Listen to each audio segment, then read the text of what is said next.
사람들이 비교를 많이 합니다. 비교는 자기의 정체성을 흔들어 버립니다.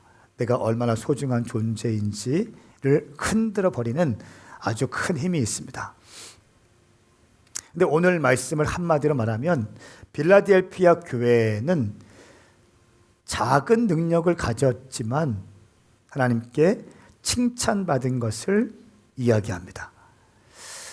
그러니까 작은 능력이 있는데 그러니까 은사도 없다는 거예요. 큰 힘도 없다는 거예요. 돈도 없다는 겁니다. 또 많이 배우지도 못하고 이 교회 안에 큰 부자들도 없는데 너희는 내 말을 소중하게 지키고 내 인내의 말씀을 지켰다. 이렇게 말씀하시면서 너는 하나님 나라의 성전의 기둥이 될 것이다 말씀하고 있습니다. 이것이 오늘의 내용의 핵심 내용입니다. 여러분 그렇습니다. 내가 능력이 없다고 해서, 내가 돈이 없다고 해서, 내가 학벌이 없다고 해서, 또 내가 직업이 변변한 직업이 없다고 해서 너무 위축하지 마십시오. 정말 중요한 것은 무엇인가 하면 하나님의 약속을 지키고 하나님의 말을 지키는 것입니다. 이것이 우리의 믿음이 되는 거예요. 네가 많은 능력이 있고 네가 어떠한 사역을 하고 네가 어떠한 재정을 만들어내고 이런 거 주님 말씀하지 않으시고요. 하나님의 말씀을 너가 지켰느냐 지키지 않았느냐에 대해서 오늘은 말씀하고 있습니다. 빌라델피아 교회, 빌라델피아의 의미는 형제사랑이라는 뜻입니다. 형제사랑. 필로스라고 하는 사랑의 말과 아델포스라고 하는 형제라는 말의 합성어입니다. 그래서 빌라델피아 교회 하면 형제사랑이 의미를 갖고 있습니다. 이 빌라델피아 지역의 특징이 있습니다. 드로아에서 버가모 또 사대를 거쳐서 이어지는 로마의 중요한 어떤 통신로로 잘 알려져 있습니다. 땅이 비옥했습니다. 그리고 포도 농사를 짓기에 아주 좋은 토양을 갖고 있었습니다. 그래서 부유했대요. 그런데 AD 17년에 사대를 강타했던 지진이 빌라델피아 지역까지 영향을 미치게 되었다고 합니다. 그러면서 이들의 삶은 정말 아주 열악하게 되었다고 말씀하고 있습니다. 그러니까 가난할 수밖에 없는 그런 상황이었고, 또 특별히 빌라델피아 지역에 있는 빌라델피아 교회 성도들은 그 빌라델피아 도시 가운데서도 가장 못 사는 사람들, 힘없는 사람들이 모여진 곳이 빌라델피아 교회라는 겁니다. 이 빌라델피아 교회에 대해서 예수님이 말씀하십니다. 그러니까 7교회에 대한 메시지를 할 때 항상 먼저 주님이 자기 선언을 하시죠. 어떻게 말씀하십니까? 첫 번째 7절 말씀 보니까 거룩하고 진실하신 이가 말씀하신다. 이렇게 이야기합니다. 거룩하고 참되신 이가 말씀하신다. 진실은요, 영적 특성에서 오는 의로운 행위입니다. 진실이 무엇인가? 진실한 사람이 어떤 사람인가? 그 사람의 영적인 특성이, 영적인 속성이 에서 나오는 의로운 행위예요. 아무한 사람에게, 아무에게나 진실이 나오지 않아요. 어떤 사람은 상황을 모면하기 위해서 거짓말을 많이 하는 사람 있잖아요. 그렇죠. 순간적인 것들을 넘어가기 위해서 거짓을 얘기하고 또 상황을 모면하기 위해서 하는 사람들. 영적인 특성에서 나오는 것입니다. 거룩은 무엇인가요? 죄악과 더러움을 죄악과 더러움 또 이 부패로부터 구별되어진 사람을 의미합니다. 이것이 거룩의 의미이고, 거룩의 주체는 누구인가? 예수님이시다 말씀하고 있는 겁니다.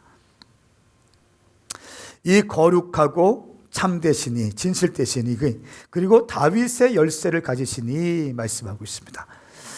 오늘 말씀 제목이 뭡니까? 2021년 다윗의 열쇠로 닫힌 문을 열라라고 하는 것입니다. 우리 한번 오른손 들고 따라합니다. 2021년 크게 합니다. 2021년 다윗의 열쇠로 닫힌 문을 열라. 아멘입니까? 다윗의 열쇠로 닫힌 문을 여는 것입니다. 이 말씀은 이사야 22장 22절 23절 말씀에 배경으로 주어진 것입니다. 이사야 22장 22절 23절 말씀 우리 함께 읽을까요? 시작. 그리고 내가 다윗 집의 열쇠를 그의 어깨에 두겠다. 그가 열면 닫을 사람이 없고 그가 닫으면 열 사람이 없을 것이다. 내가 그를 잘 다져진 곳에 말뚝을 박듯이 견고하게 해줄 것이니 그가 선왕의 집의 영광의 보좌가 될 것이다. 아멘. 내가 다윗의 집의 열쇠를 그의 어깨에 두겠다. 여러분 누군가요? 예수 그리스도를 의미하는 것입니다. 여러분 우리의 천국에 들어가기 위해서는 천국 문을 열기 위해서는요 키가 필요한데요. 그 키는 예수 그리스도이십니다. 예수님만이 천국의 문을 열 수 있는 것입니다. 우리 같은 죄인들이 천국에 가기 위해서는 예수님을 통해서만 갈 수 있습니다. 예수님께서 천국의 문은 그 다윗의 열쇠를 갖고 계신데 예수님께서 문을 여셔야만 들어갈 수 있는 것이 구원의 문인 것입니다. 그러니까 예수의 이름 아니고는 하나님의 자녀가 될 수 있는 그 어떤 길도 없습니다. 아멘인가요? 그러니까 예수님께서 갖고 계신 다윗의 집의 열쇠를 그의 어깨에 두겠다. 예수님의 어깨에 두겠다. 그가 열면 닫을 사람이 없고 그가 닫으면 열 사람이 없다 말씀하고 있습니다. 다윗의 열쇠를 가지신 예수 그리스도 주님만이 이 땅의 통치자이십니다. 여러분 예수님이 열면 닫을 사람이 없고 닫으면 열 사람이 없고 예수님이 높이시면 낮출 사람이 없고요. 예수님이 낮추시면 높일 사람이 없고 예수님이 죽이시면 살릴 수가 없고 예수님이 살리시면 죽일 수가 없습니다. 예수님만이 통치자인 것입니다. 이 믿음이 여러분 가운데 부어지기를 축복합니다. 2021년도 다윗의 열쇠를 가지신 예수님으로 말미암아 여러분의 모든 닫힌 문들이 열리기를 선포합니다. 문들이 열려질지어다. 다윗의 열쇠는 소유 또 권세, 권리를 의미합니다. 그리고 메시아의 왕권 자체를 의미합니다.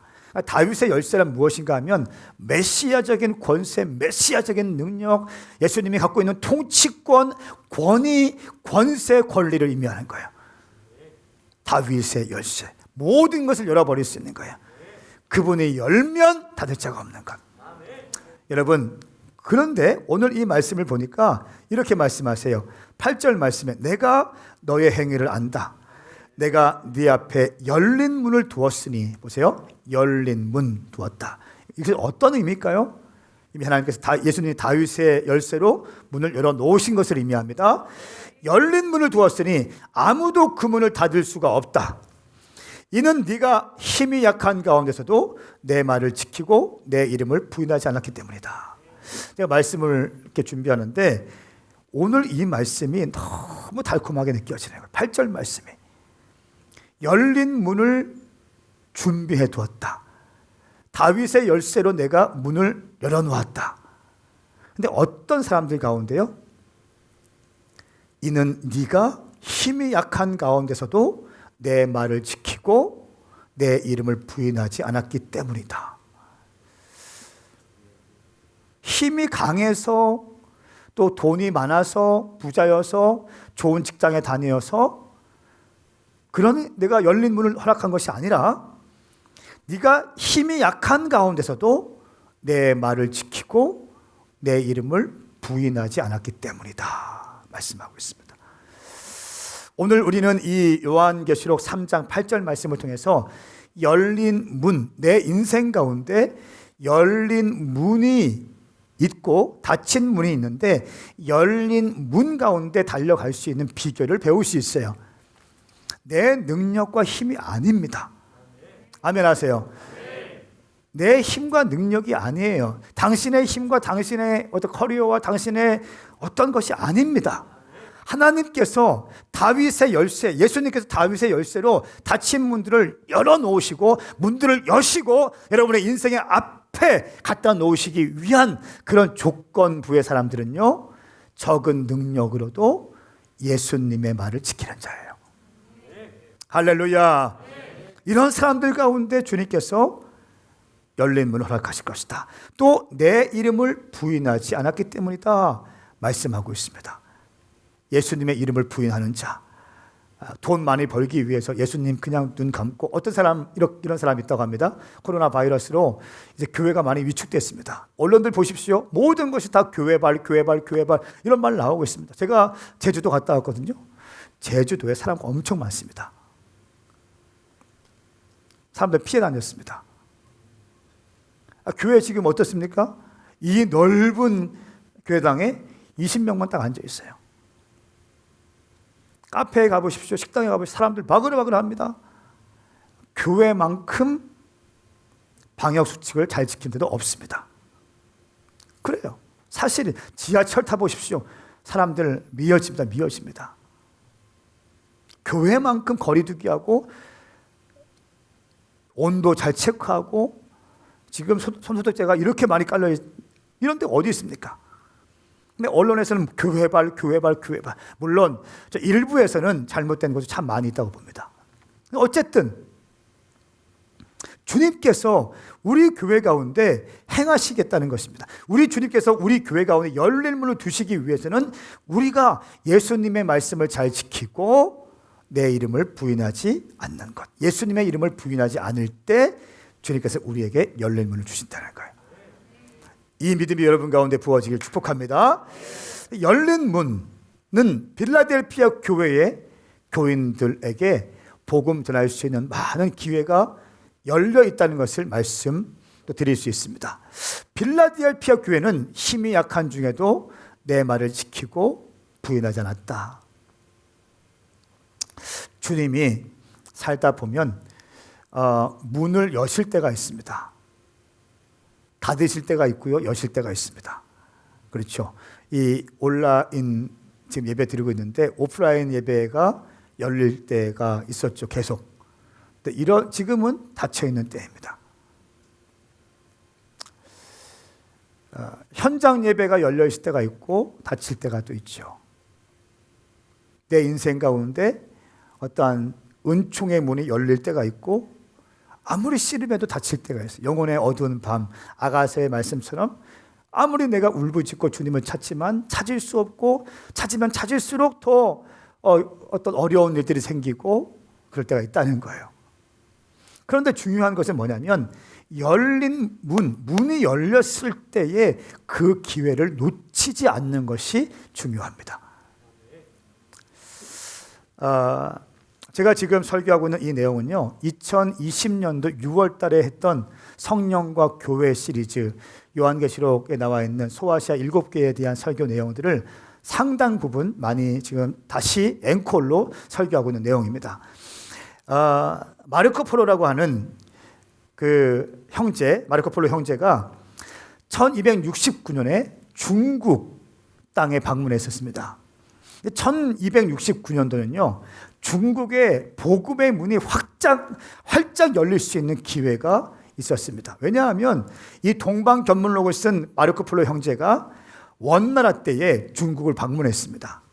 그리고 그 여행을 마치고 이탈리아로 돌아가려고 하는데 징기스칸의 손자였던 쿠벨라이 칸이라고 하는 황제, 이 원나라 황제가 이렇게 친서를 써줍니다. 유럽에서 많은 과학자들이 있을 텐데 우리 중국 땅에, 원나라 땅에 사람을 좀 보내주십시오. 기술자를 보내주십시오. 그리고 그 기술자만 보내는 것이 아니라 기독교의 어떠한 말씀을 가르쳐 줄 수 있는 선교사들을 보내주십시오 라고 친서를 써서 마르코 폴로 형제에게 써줬습니다. 그러면 이 사람들은 이제 바로 가서 이 이탈리아의 로마 교황청에 가서 이 쿠발라이 칸이 쓴 친서를 전달해 주었습니다. 과학자들과 기독교를 가르쳐 줄 사람들을 보내주십시오라고 하는 내용이었습니다. 그런데 이 마르코 폴로 형제가 로마 교황청에 가서 이 친서를 전달했는데 무려 9년 뒤에 이 친서에 대한 내용을 회의하기 시작했어요. 받은 다음에 9년 뒤에. 그래서 결론을 내렸습니다. 그러면 5명을 보내주겠다. 회의를 했고 5명 가겠다고 하는 사람들 가운데 다 안 가고 4명이 안 가고 1명만 가게 되었습니다. 그것도 이 쿠발라이 칸이 친서를 쓴 뒤 무려 25년이 지난 다음에 9년 뒤에 이 내용을 가지고 회의하고 약 16년 뒤에 파송했다는 거예요. 25년, 편지를 쓴 지 25년 뒤에 선교사 몇 명이요?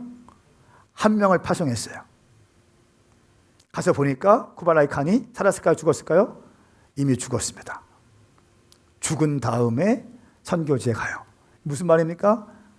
기회의 문이 닫혀 있는 겁니다.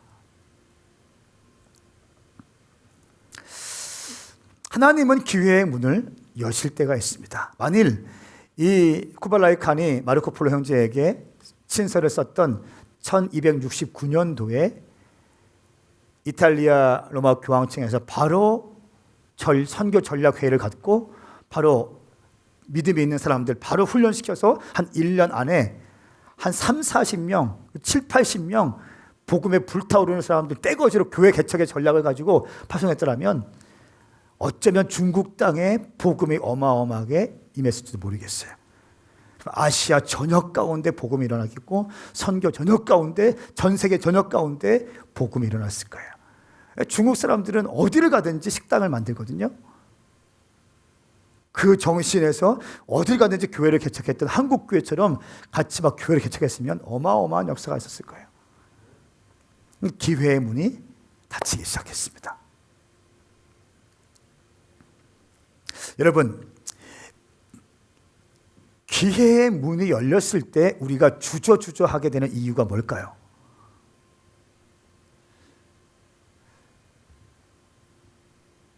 용기가 없어서 그런 거예요.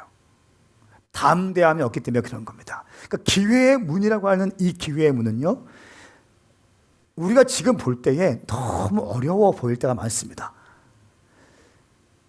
우리가 어려워 보이게 느껴지는 건 뭐예요? 왜 우리가 어렵게 느껴질까요?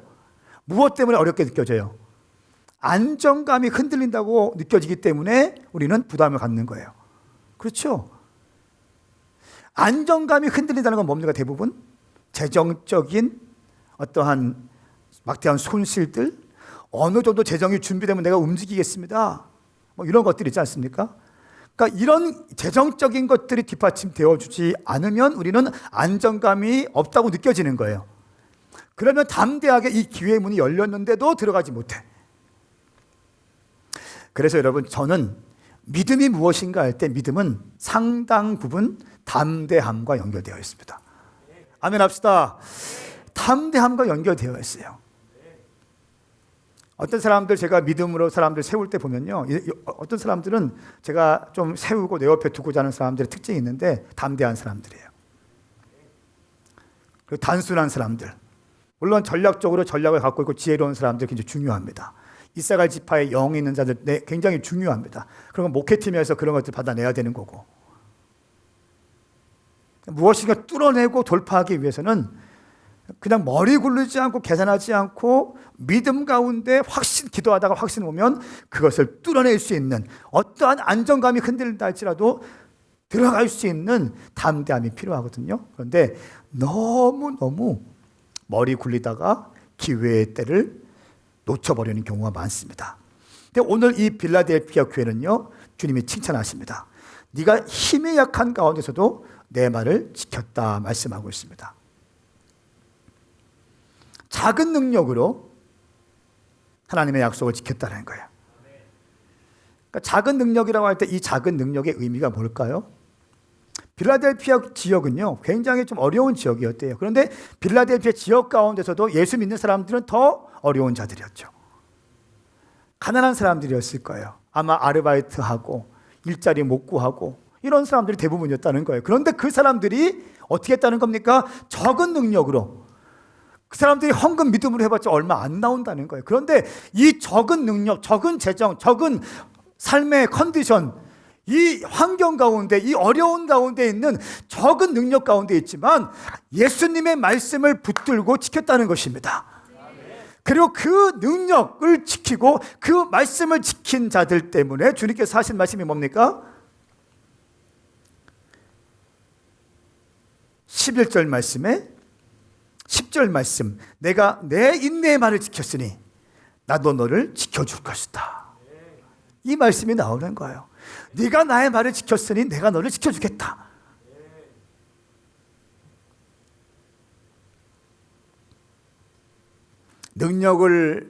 능력이 없어서 사역을 못하는 게 아닙니다.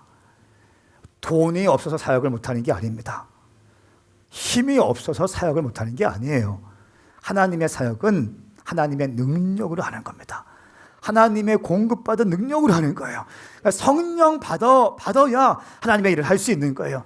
내 힘으로 하려고 하면 못합니다. 내 힘으로 하려고 하면 절대 못합니다. 제가 어제 한 지체를 불러서 이렇게 좀 얘기했어요. 킹덤 바이블 칼리지에 대한 비전을 몇 차례 나누었는데 이런 것들을 쭉 나눴습니다. 기도해봐라. 나는 네가 돈을 많이 버는 인생이 되는 게 아니라 네가 선교적인 삶을 꿈꾸고 있는 거 내가 알고 있는데 거기에 좀 뛰어들기 원한다. 킹덤 바이블 칼리지의 간사를 지금 제가 뽑고 있거든요. 헌신하기 원한다. 그러니까 지원한다고 뽑히는 게 아니죠. 그렇죠? 제 마음에 맞아야 돼요. 그렇죠? 황성은 목사의 마음에 맞아야지 뽑히는 거예요. 손든다고 되는 게 아니에요. 평상시의 삶, 평상시의 태도, 평상시에 기도하는 것, 평상시의 언어 습관, 그 사람의 평상시의 선교적인 영, 이런 것들 보는 거죠. 사랑하는 여러분, 제가 그 지체를 보니까 쭉 한결같아. 과거에 한 차례 입이 나온 적이 있었어. 네, 입을 때려서 내가 때리지 않고 영적으로 쳤어요. 기도로 쑥 들어갔어. 그 다음부터 완전히 헌신하기 시작해. 그런 지체들, 적은 능력인 것 같지만, 힘이 없는 것 같지만 주님 말씀 앞에 순종하면서 약속을 붙들고, 비가 오나 눈이 오나 때로는 어려운 일이 있고 이 마음 가운데 스트러글링이 있지만 믿음으로 언약의 말씀을 지키고 나가는 자들, 주님이 그런 자들 가운데 기회를 주시고 사용하신다는 것입니다. 내가 너를 사랑하는 줄을 알게 될 것이다. 네가 인내의 말을 지켰으니 나도 너를 지켜줄 것이다. 할렐루야. 여러분, 여러분의 능력이 어떠한지, 내가 토플 점수 얼마나 나왔는지 물론 여러분 중요합니다. 내가 어떤 학교 나왔는지 중요합니다. 또 내가 지금 월급 얼마 중요합니다. 그거 안 중요하다는 게 아니에요. 그거보다 더 중요한 게 뭡니까? 하나님의 말씀을 내가 지키고 있는지 안 지키고 있는지. 이게 가장 중요한 거 아니에요? 하나님의 말씀을 지키지도 않아. 세상 것만 엄청 스펙을 쌓고 있어. 저는 별로 마음이 안 가요. 그런 사람들 보면. 어쩔 수 없습니다. 교회는 영적인 공동체예요. 하나님의 말씀이 서 있어야 되는 것이고요. 성도들이 이 진리의 말씀 앞에 발발발발 떨면서 이 진리의 말씀을 성취하기 위해서 내 삶을 드리고 내 인생을 헌신하는 것이 성도들의 모습이라는 거죠. 그리고 최선을 다해서 열심히 돈을 벌고 열심히 공부하고 열심히 달려가는 거죠. 근데 중요한 것은 먼저 그의 나라와 그의 의를 구하는 것. 빌라델피아 교회는 적은 능력 가운데 있지만, 가난한 사람들 가운데 있었지만, 핍박이 있었고 엄청난 어려움 가운데 있었지만, 그들의 어마어마한 헌신으로 그들의 적은 능력을 압도했다는 거예요. 할렐루야. 사랑의 헌신은 당신의 능력을 압도합니다. 다시 한번요. 주님을 사랑하기 때문에 헌신하는 능력은요, 당신의 능력을 압도해요.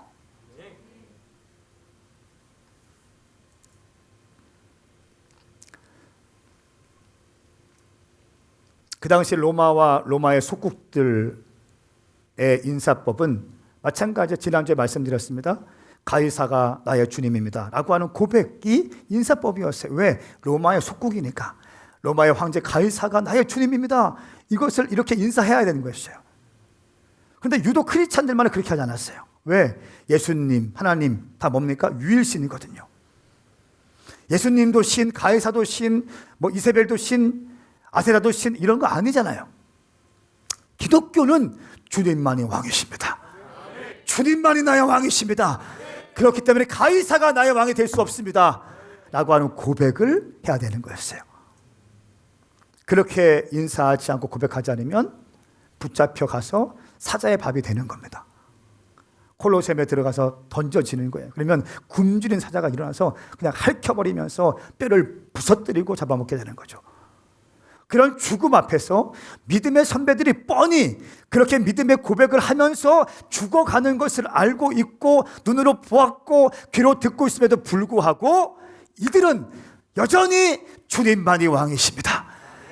가이사가 나의 주님이 아니라 예수님만이 나의 주님이십니다 라는 고백을 했다는 것이에요. 내 말을 지키고 내 이름을 부인하지 않았기 때문이다. 8절 말씀. 내가 너의 인생 가운데 열린 문을 줄 것이다. 비록 너의 인생 가운데 사자의 밥이 될 수 있고 순교할 수 있지만 영원한 천국문, 오직 예수님만이 열 수 있는 예수 그리스도가 갖고 있는 구원의 문, 구원의 열쇠의 주인이신 예수님이 천국문을 열 것이다. 너는 그리고 하나님 나라의 기둥으로 높임받게 될 것이다. 이것이 예수님께서 요한계시록 3장의 빌라델피아 교회 성도들에게 하시는 언약의 말씀인 것입니다. AD 17년이 지나서 3분의 2 정도가 이제 이 빌라델피아 지역이 거의 무너졌습니다. 4대 지역에 있던 지진과 또 빌라델피아 지역의 지진도 일어나서 3분의 2 정도가 무너졌다는 거예요. 그러면서 황제가 가이사가 백성들에게 세금을 감면해 줬대요. 어려운 상황 가운데 있는 이 빌라델피아 지역에 있는 백성들에게 세금을 감면시켜 줬습니다. 그러면서 백성들의 마음을 사기 시작해요. 그리고 그 어느 도시보다 이 빌라델피아 지역에 있는 백성들은요, 그 지역의 사람들은 어느 도시보다도 로마의 가이사를 열렬하게 숭배했다고 합니다. 왜요? 세금을 감면시켜 주니까. 그런 가운데서도 대부분의 사람들이 가이사가 나의 주님입니다 고백하고 있는데 빌라델피아 교회 성도들은 예수의 이름을 부인하지 않았다는 것입니다. 이것이 크리스찬인 거예요. 여러분, 돈 몇 푼에 여러분의 마음을 빼앗기지 마십시오. 제가 우리 정부에 하는 일들을 쭉 보면 포퓰리즘이 너무 많아요. 돈 몇 푼 던져줍니다. 거기에 마음이 빼앗겨진 사람들이 뻔히 볼 때에 어느 부분에 대해서는, 전체는 다 아닙니다, 어느 부분에서는 명백히 기독교를 탄압하는 부분이 있습니다. 여러분 느껴지세요? 전 느껴져요. 안 느껴집니까? 안 보입니까? 젊은이들 안 보입니까 이게? 난 보여요. 교회를 핍박하는 게 보이는 게 있어요. 다 그런 거 아닙니다. 무조건적으로 얘기하는 거 아닙니다. 그런데 명백하게 교회에 대해서, 성경에 대해서 핍박하고 반성경적이고 반기독교적이고 반하나님의 말씀적인 법률들이, 제정하려는 시도들이 이번 정권에 와서 너무나 많이 있어요. 그래요, 안 해요? 동의하세요? 동의하지 않습니까? 동의하죠. 돈 몇 푼 준다고 마음이 뺏겨버려 그냥. 헬렐레 하고 있어. 그러니까 아무 생각이 없는 사람이 너무 많다는 거예요. 그러니까 기독교적인 세계관으로 모든 것을 봐야 되는데 세속적인 안경을 가지고 보기 시작하는 거예요. 돈 좀 쥐어주면 가이사가 나의 주님이십니다 하고 있던 빌라델피아 도시의 사람들과 비슷한 장면들이 오늘날 대한민국에서 많이 일어나고 있다 없다? 있습니다. 물론 보수가 진보 진영이 잘못하고 있고 살아가는 것도 있습니다. 또 보수가 엉망이고 깽판쳐놓은 거 너무 많죠. 제가 믿는 믿음이 뭔지 아세요? 보수와 진보가 아니에요. 어떤 놈이 하나님의 말씀을 말씀대로 여기느냐, 나는 그거에 관심이 있어요. 어느 진영이 말씀을 말씀대로 살고 있느냐, 나의 관심은 그거예요. 누가 유명해지고 누가 잘나가고 누가 성공하느냐, 나 그거 관심 없습니다. 여러분이 좋은 대학교 가고 좋은 직장에 취업하고 연봉을 많이 받고, 나 솔직히 그거 관심 없어요. 그런데 여러분들이 믿음으로 말씀으로 기도하면서 주님 나라 위하여 먼저 그의 나라와 그의 의를 구하는 자들이 학업 가운데 돌파가 있고 직장 가운데 돌파가 있고 그러면 난 너무 행복해요. 말씀을 말씀대로 지키지도 않고 뭐 잘 나가고 나는 그거 아무 관계 없다니까. 나는 내 마음에 조그마한 감동도 없어요. 정치도 마찬가지입니다. 진보 진영, 보수 진영 전 관심 없어요. 어느 진영의 사람들이 말씀 기초 두느냐. 이 당시에 필라델피아 지역 사람들은요, 이 가이사의 회유책에 많이 넘어가서 열렬히 가이사를 숭배하고 있던 지역입니다. 그런데 이런 분위기에서 한 명이 예수님, 나의 주인은 예수님이십니다 고백하면요, 그 주변 사람들이 뭐합니까? 신고하기 시작해요. 왜? 인정받기 위해서. 그러니까 공산주의의 영을 가진 자들은 뭐가 있습니까? 숙청하는 그런 게 있어요. 숙청하고 뭡니까? 신고하고. 그렇죠? 신고합니다. 신고. 그러니까 예배 드릴 때 어떤 뭐 보니까 예배 드리고 뭐 하면 신고하라고. 또 이게 있죠. 서로 막 신고하고 서로 불신하고 막 이런 것들이 막 있는 거야. 주님이 기뻐하지 않습니다. 아멘 하십시오. 그러니까 영이 바르게 세워져야 돼. 영이. 새해 첫 주일부터 지금 조금 이렇게.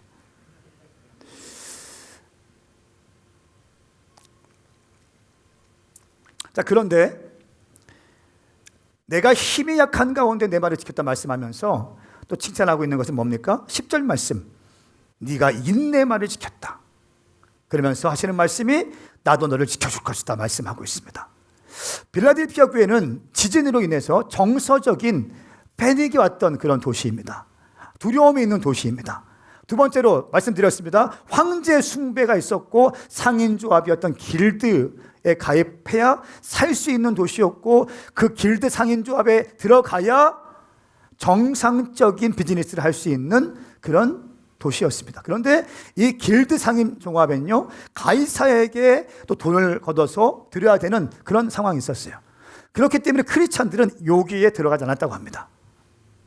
정기적으로 이 길드 상인조합에 들어가서 정기적으로 우상숭배하고 가이사를 숭배하는 것들이 있었기 때문에 기독교인들이 여기 안 들어갔다는 거예요.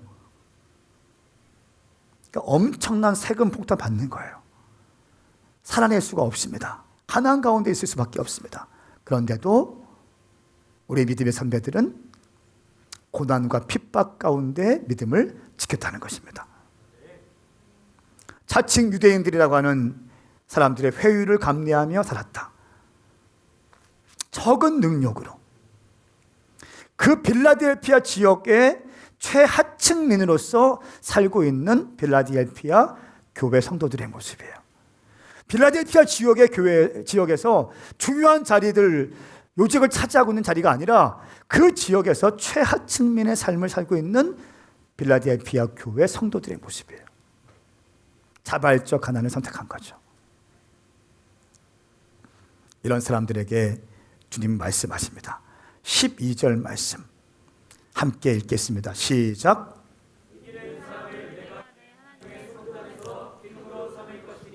그가 결코 다시는 성전을 떠나지 않을 것이며 내가 내 하나님의 이름과 내 하나님의 도성 곧 하늘에서 내 하나님께로부터 내려오는 새 예루살렘의 새 이름을 그 사람 위에 기록할 것이다. 아멘. 그 위에 11절 말씀 보니까 내가 속히 오리니 네가 가진 것을 굳게 잡아 아무도 너의 멸류관을 빼앗지 못하게 하라. 여러분, 필라델피아 교회 성도들이 잡은 것이 무엇입니까? 이들이 굳게 잡고 있는 것이 무엇입니까? 예수 그리스도예요. 예수님만이 왕이시라는 겁니다. 이들이 잡고 있는 건 뭡니까? 돈이 아니었어요. 성공이 아니라, 명예가 아니라, 풍요함이 아니라 예수 그리스도의 이름을 굳게 잡고 있는 것이었습니다. 예수님만이 왕이십니다. 예수님만이 나의 주인이십니다. 내가 죽음을 당한다 할지라도 주의 이름을 포기하지 않을 것입니다.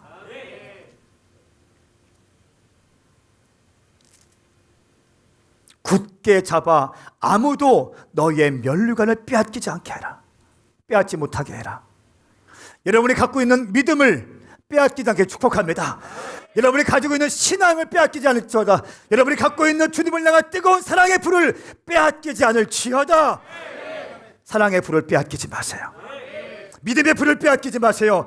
나의 인생은 주님 것이다. 나는 주님만을 위해 돌파하리라. 나의 인생 주님이 통치하고 계신다. 할렐루야. 세상에서 주는 바벨론 음녀의 포도주를 홀짝홀짝 마시고 있지 마세요. 다니엘 보십시오. 다니엘의 세 친구 왕의 진미를 거부합니다. 그 왕의 테이블에 들어가서 밥 먹는다는 것은 그냥 밥만 먹는 게 아니에요. 무슨 의미가 있습니까? 그때 식사하면서 뭐가 있습니까? 왕이 사람을 뽑아내는 거예요. 다음 세대를 뽑아내는 겁니다. 어마어마한 정치판에 들어가서 유대 포로 출신의 다니엘과 세 친구들이 왕의 식탁을 거부했다는 것은 성공할 수 있는 기회를 바로 차버리는 겁니다. 할렐루야. 이런 자들 가운데 어떻게 하세요? 주님이 은총을 부으시고 열린 문을 열어놓으시사 바벨론의 왕이 5번 갈리지만 다니엘은 그 왕들이 갈릴 때마다 갈리지 않고 총리로서 실제적인 권위를 가진 자로 바벨론 땅을 통치합니다. 세상에서 주는 포도주를 홀짝홀짝 먹지 마십시오. 취해버립니다. 거기에 취하면 영이 죽어버려요. 영적인 시력이 어두워집니다. 혼미해집니다. 자, 그리고 12절 말씀. 하나님의 성전에서 내가 너를 기둥으로 삼을 것이다 말씀합니다. 그리고 12절 하반부에 새 예루살렘의 이름과 내 새 이름을 그 사람 위에 기록할 것이다 말씀하고 있습니다. 내 이름을 기록할 것이다. 무슨 말일까요? 내가 너를 인정할 것이다 말씀하고 있어요.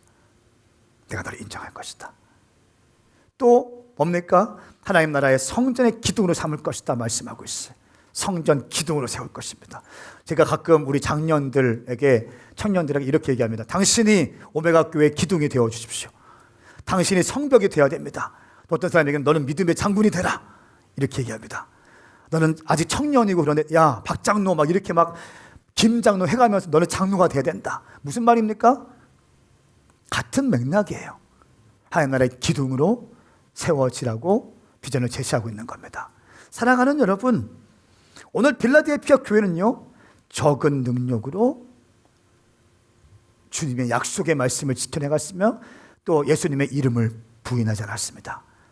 능력이 중요한 게 아니다. 은사가 중요한 것이 아니다. 할렐루야. 하나님의 말씀을 붙드는 것이 중요한 줄 믿습니다. 제가 가끔 시간이 되면 보는 프로그램이 있는데 백종원을 제가 참 좋아합니다. 백종원 씨를 좋아하는데 백종원의 골목식당 여러분 아십니까? 아시면 반짝반짝 해보세요. 엄청 반짝반짝하고 있네요. 백종원의 골목식당을 보는데 감동적인 장면이 있었어요. 꽤 된 영상인데 평택에 있는 떡볶이집 아주머니에 대한 스토리입니다. 백종원 씨가 거기 들어가서 사람들이 아무도 오지 않는 거의 뭐 이렇게 떡볶이를 만들어놔도 거의 완판되지 못하는 그런 떡볶이집이에요. 하루에 2-3 테이블 오는 떡볶이집인데 백종원 아저씨가 딱 들어가서 레시피를 딱 줬어요. 그리고 떡을 사용할 때 이 쌀떡 말고 밀떡을 사용하시죠. 쫄깃쫄깃합니다. 소스를 먹어보더니 뭘 이렇게 많이 첨가했습니까? 그러니까 이 아주머니는요 열심히 하기 위해서 뭐 이렇게 많이 첨가한 거 나름대로 열심히 첨가한 거예요. 근데 오히려 그게 독이었던 거예요. 그러니까 이 백종원 씨가 이렇게 얘기해요. 그냥 이거 갖다 버리십시오. 그리고 마트에 가서 어떤 고추장이 있는데 그 고추장을 사오십시오. 그리고 여기에 설탕을 좀 넣고 양파를 넣고 또 뭐 이렇게 넣어서 이렇게 소스를 만들어줬어요. 백종원 씨는 다 좋은데 설탕이 너무 많이 들어가는 게. 근데 어쨌든 백종원 아저씨가 만들어 놓은 소스에다가 떡을 비벼서 팔기 시작했어요. 그리고 그 옆에는 또 튀김을 만들어줬는데 튀김 레시피를 가르쳐줬어요. 이거 중국에서 심지어 자기가 공수해온 그 조리 도구까지 주면서 이 튀김의 키는 겉은 좀 이렇게 바삭바삭하지만 속은 촉촉한 것이 생명이기 때문에 손님이 주문했을 때 바로 튀겨서 내가야지 맛있습니다. 이건 식으면 안 됩니다. 뜨거운 것과 식은 것의 차이는 엄청나기 때문에 반드시 주문 들어오면 메뉴를 바로 튀겨서 갖다 주십시오. 그러면 만족할 것입니다. 떡볶이가 그렇게 해서 만들어졌는데 한 판에 통째로 나가는 거예요. 불과 몇 시간 만에. 인터뷰를 해보니까 사람들이 이렇게 맛있는 떡볶이는 처음 먹어봤어. 그렇게 얘기하는 거예요. 그러더니 이 아주머니가 갑자기 한숨을 푹 쉬더니 16년 된 아주머니거든요. 떡볶이만 한지 같은 장소에서. 제가 지금도 그 말이 기억나요. 나는 16년 동안 헛수고했네요 하면서 눈물을 쫙 흘려요. 그거 보면서 많은 거 느꼈습니다. 목회도 그런 게 아닐까? 목회도 그런 게 아닐까? 16년 동안 헛수고했다고 느껴지면 얼마나 비참하겠어요. 인생도 그런 게 아닐까요? 16년 동안 헛수고했다라고 느껴지면 얼마나 마음이 힘들까요? 이 사람은, 이 백종원 씨는 그냥 몇 가지 고추장 바꾸고 양념 바꾸고 딱 했는데 맛이 달라지는 거예요. 근데 이 아주머니는 16년 동안 이 자리에서 똑같은 자리에서 열심히 한다고 했는데 이게 팔리지 않고 텅텅 비어있고, 이 떡볶이를 딱 먹어보더니, 그리고 이 떡볶이를 먹으면 사람들이 꽉 차 있는 걸 보고 이게 막 몇 번 떡볶이를 다시 하고 해서 이것을 다 한 다음에 마지막에 인터뷰하는데 이 떡볶이를 먹어보더니 저는 그때 마치 그 아주머니가 뭔가 쿵 노는 듯한 느낌이 들었어요. 나는 16년 동안 헛수고했네요. 눈물을 흘리더라고요. 백종원 아저씨가 몇 가지 얘기했어요. 내가 부탁드리는 말씀 있죠? 이거 꼭 지키셔야 됩니다. 절대로 마음 바뀌시면 초심 잃으면 절대 안 됩니다. 내가 준 레시피 있죠? 이 레시피대로 그대로 하셔야 됩니다. 이 튀김은요, 다시 한번 말씀드립니다. 바로 튀겨서 나가야 됩니다. 누누이 얘기하더라고요. 그런데 얼마 전에 또 1년 지나서 이 평택 떡볶이집에 또 들어갔어요.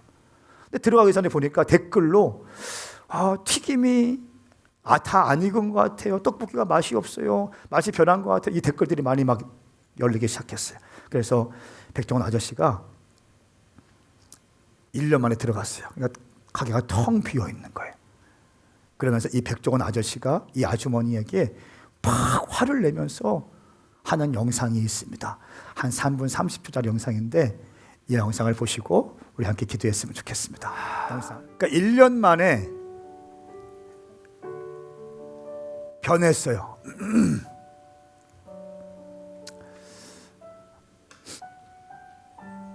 그 뜨거운 눈물을 흘렸던 걸 제가 기억하거든요.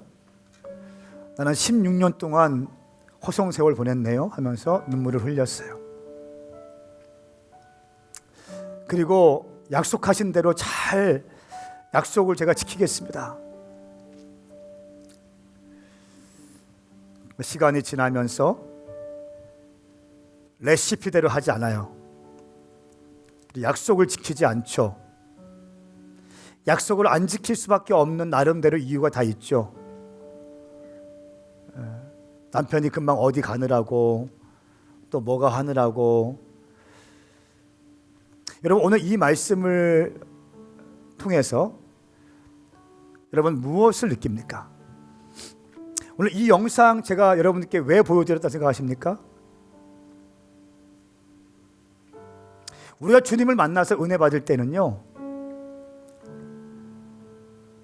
주님, 내 지난 삶, 나는 죄인입니다. 나는 허송세월 보냈습니다.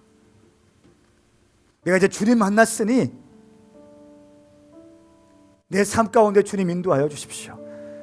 주님의 약속의 말씀 붙들고 타협하지 않고 변질하지 않고 내가 주님 따르겠습니다.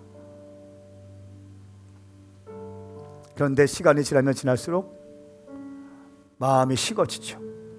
열정이 식어지죠. 뜨거운 눈물 다 식어지죠. 언제 그랬냐는 듯이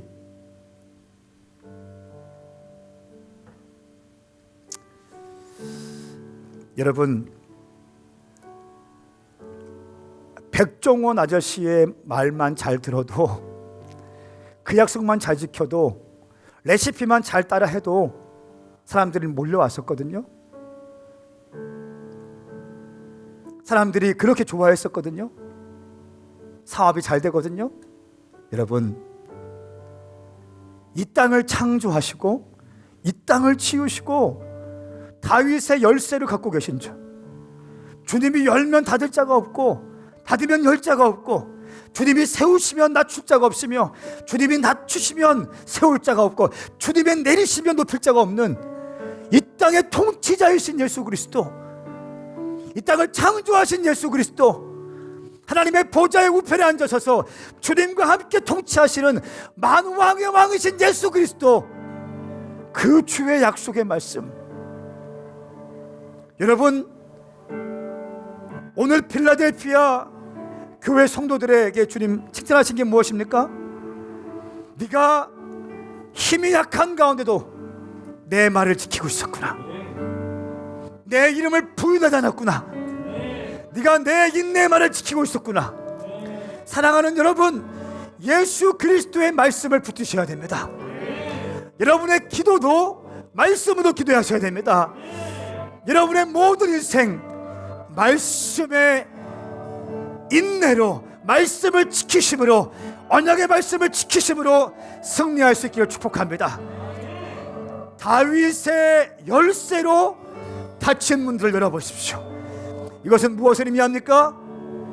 다윗의 열쇠를 가지시니 예수 그리스도의 말씀을 지키심으로 당신 인생 가운데 모든 닫힌 문들이 열릴 것입니다. 할렐루야. 2021년도 돌파와 확장 어떻게 일어날까요? 무엇을 통해서 돌파와 확장이 되시겠습니까? 다윗의 열쇠를 들으신 예수 그리스도의 언약의 말씀을 지키심으로 당신 인생 가운데 닫혀있는 모든 문들이 예수님의 이름으로 열릴지어다. 우리 시간 두 손 번쩍 들고 주의 이름 삼창 부르며 기도합니다. 주여, 주여, 주여.